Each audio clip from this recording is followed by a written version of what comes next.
saw a hunter? Aye, that's the hunter right there.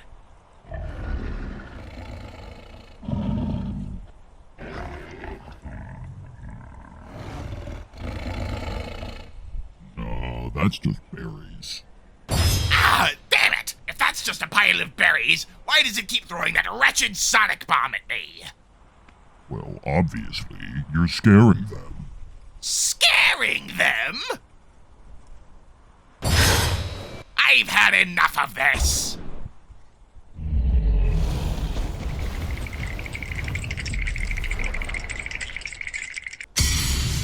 Welcome back to Monster Mender! In this series, I take a monster from the mainline Monster Hunter games, give it a brief overview, then approach redesigning it in 3 different ways. The first design will be pretty faithful to the original, with relatively minor changes to either make it more visually interesting or to lean into its concept more.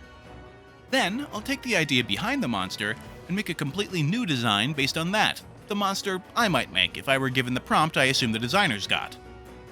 Besides the visuals of the monster, changes to movesets, lore, and behavior are on the table.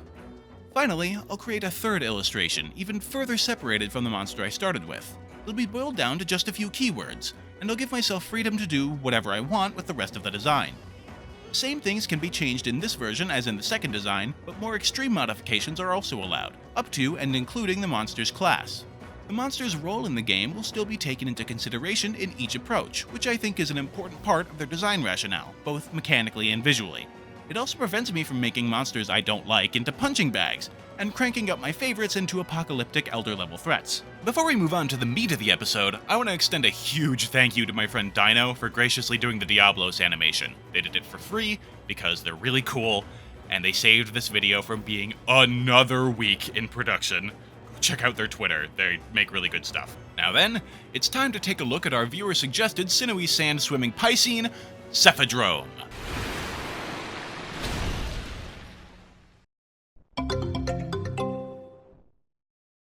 First Piscine wyvern introduced, Cephadrome is arguably the most fantastical monster so far, being a bipedal fish that swims in sand instead of water. It presents an imposing dark color and enormous frame for its quest rank, giving the player an idea of something strange and primordial rising out of the inky abyss of the ocean. This motif is strengthened by its head shape, taking from hammerhead sharks and possibly Diplocalus, an extinct amphibian. Its cold dead eyes add even more to that in the right circumstances, but they can also make it look dim-witted when it's idle. For those of you who don't know, Cephalos and Cephadrome actually have brightly colored blue and purple scales, but they appear brown because they're caked in the sand they swim in. As a design, Cephadrome is pretty unique and evocative. It tells you pretty much its whole deal right on the package. It is a fish, but in the sand. When submerged in the sand, it attacks like a shark going after a boat in a Hollywood movie. It mostly swims up to targets with the iconic exposed dorsal fin and tries to bite them, and occasionally, it will dive to breach from below, hopefully taking the player by surprise. Something some people fighting the monster might not even know, in fact I haven't had it happen to me personally, is that Cephadrome's fins actually contain a venom that can paralyze when they brush up against prey. Standing on top of the sand though, Cephadrome has the most basic wyvern attacks. Bites, tail swings, and spitting globs of mucus laden with sand to give the player water blight. It can also slide around on its belly and use a hip check made infamous by its relative. You might think that this creature is something that is only possible within the questionable physics of Monster Hunter, but that isn't necessarily true.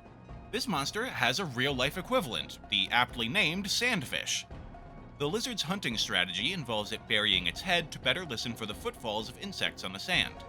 The Piscine wyvern hunts mostly by sound too, which is why sonic bombs stun it. The sudden loud sound is extremely painful and likely makes it difficult to navigate. The real-life sandfish approaches prey from underground, emerges next to its target to eat it, then quickly burrows again to avoid being spotted by predators. Pretty much exactly like the monster equivalent. This is a monster with a lot of attention to detail put into it. Unfortunately, even though I actually really like the design and ecology, Cephadrome's fight is bad. As stated before, it can paralyze you with its fins, but I've just never had it happen to me. And in the boss fight database video in the background, there's no footage of it either. Its moveset fails to utilize this mechanic, since most of the time if it hits you while it's in the sand, it'll be with its mouth, which just sends you flying instead of paralyzing you. Its design doesn't reflect this either, but it does seem to me that the statuses inflicted by the first-gen Piscenes are supposed to catch you by surprise, so that can be forgiven. But what can't be forgiven as easily is its reliance on barely telegraphed moves that hit giant areas just because the monster is really big, which makes it really frustrating. And when it isn't tail whipping you into cream, it's swimming around aimlessly in the sand, which really isn't any fun either. The part breaks that normally tell you you're progressing are almost non-existent, because although you can break its fins and head, Cephadrome is so tall it's almost impossible to reach anything but its legs, unless you're using insect glaive or aerial style. Which, by the way, we're 3 generations away from actually being added after Cephadrome. Relegating hunters to busting up kneecaps for 20 minutes isn't exactly the thrilling action they signed up for. Ultimately, Cephadrome is a great concept with a good design that is held back by an absence of bespoke attacks to make use of its uniqueness, while its recycled animations actively take away from any fun you could be having.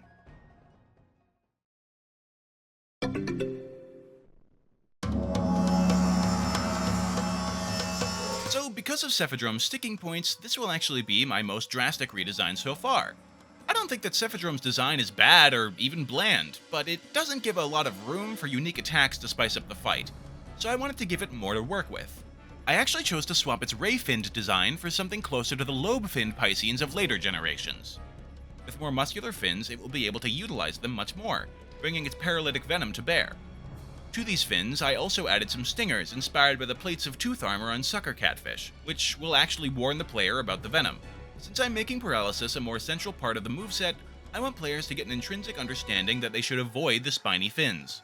In an effort to give my Cephadrome more to do, I'm taking advantage of its more powerful fins to add in some flying fish to the mix. Its extra fins lining its back now extend out to give it extra surface area to make gliding more efficient.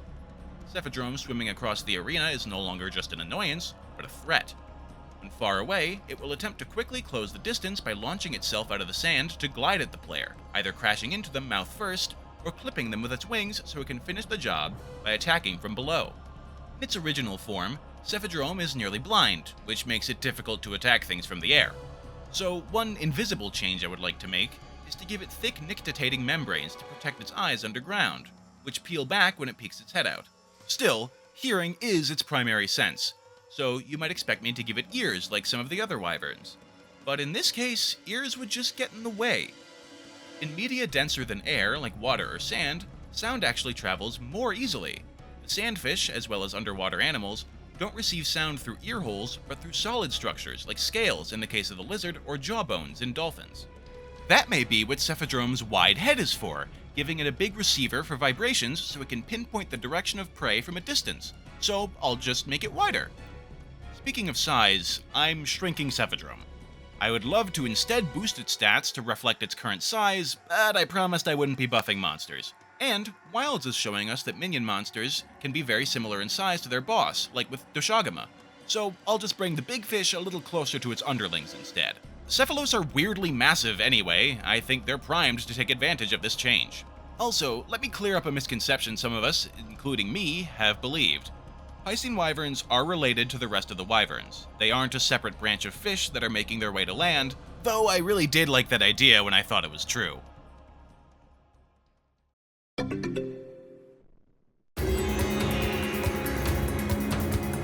For the second approach, I decided to pursue inspiration from another set of ancient-looking aquatic creatures, sawfish and sawsharks. The name Cephadrome literally includes the Greek word for head, so I need to make sure it has an interesting and unique skull in each design. This Cephadrome now has a large, flat rostrum that it uses to slice through the sand, lined with teeth that it uses to cut up prey.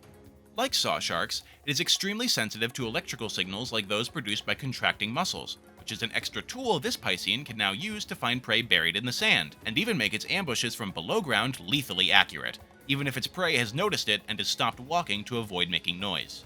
Along its rostrum and jaw, Cephadrome has a series of organs that secrete a dry lubricant. This is based on a now outdated theory on how sandfish were able to dig so efficiently, and I have decided to monster hunterify it. Cephadrome takes a lot of time out of its day to smear this white grease all over its scales, and when it dries, it becomes a layer of powder that allows it to slip through the sand easily. It is white because boron nitride is a type of heat-resistant dry lubricant that happens to be white. Get your mind out of the gutter. Perv. Its vibrantly colored scales are now visible because of the sand now sliding right off, so I was able to avoid making two designs that are primarily flat brown, which would have made for boring content. They're also not as smooth as the original fishy scales because the ridges between them can retain small reservoirs of dry lubricant to be dispersed over time as the sand wears away the coating. After gifting Cephadrome its rostrum, I realized that hearing might not be as important to it, and I went back and forth on whether I wanted to keep its weakness to sonic bombs or exchange it for a new one. I still haven't really decided, but for now, I'll simply give it both weaknesses, since this sleek monster will be swimming around and giving hunters the slip, haha, all the time. In addition to sonic bombs, Cephadrome now has a weakness to shock traps, as the discharge of electricity tricks its electroreceptive organs into telling the wyvern that there is a big prey item flailing around that might be an easy mark, so it simply swims right into the trap. Finally, this Cephadrome still paralyzes its prey to make dispatching it easy, but instead of on its wings, its stingers are located on its tail. I based this on the thresher shark, which uses its tail like a whip to stun fish and catch them without much effort. I could have just given it the stun ailment, but the only reason it works for the shark is that fish are extremely susceptible to being stunned, while Cephadrome's prey base of reptiles and mammals are less so. Also, I think paralysis is cooler, and I like using it, so another decent para weapon would be nice. Also, it retains its water spit to tie it into the ocean theming, but it's still a relatively rare move. I'm really happy with how this one turned out, taking ideas from lots of different places to accomplish the same things as the original. And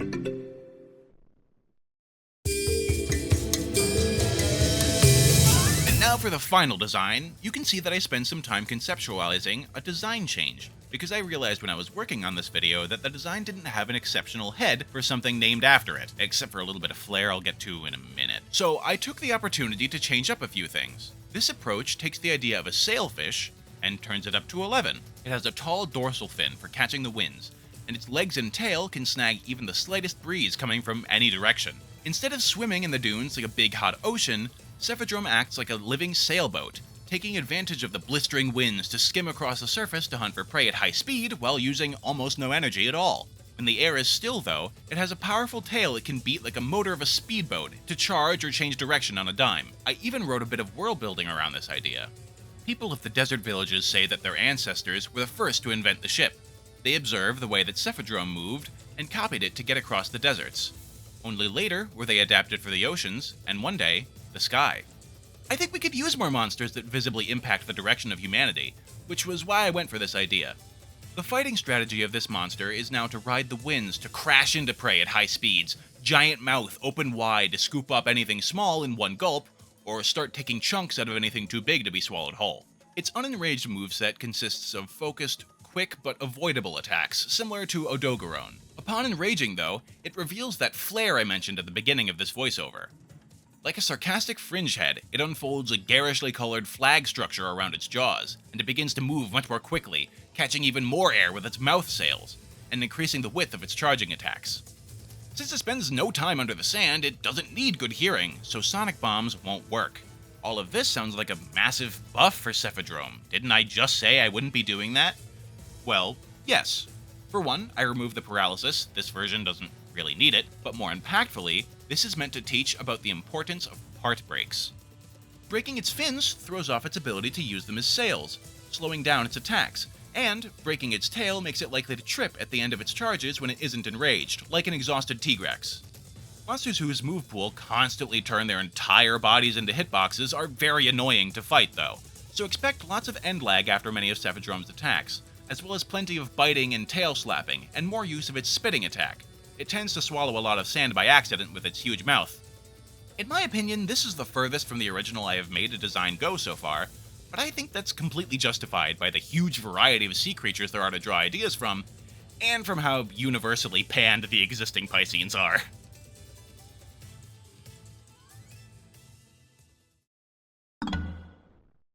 And there we are, the Cephadrome video finally finished.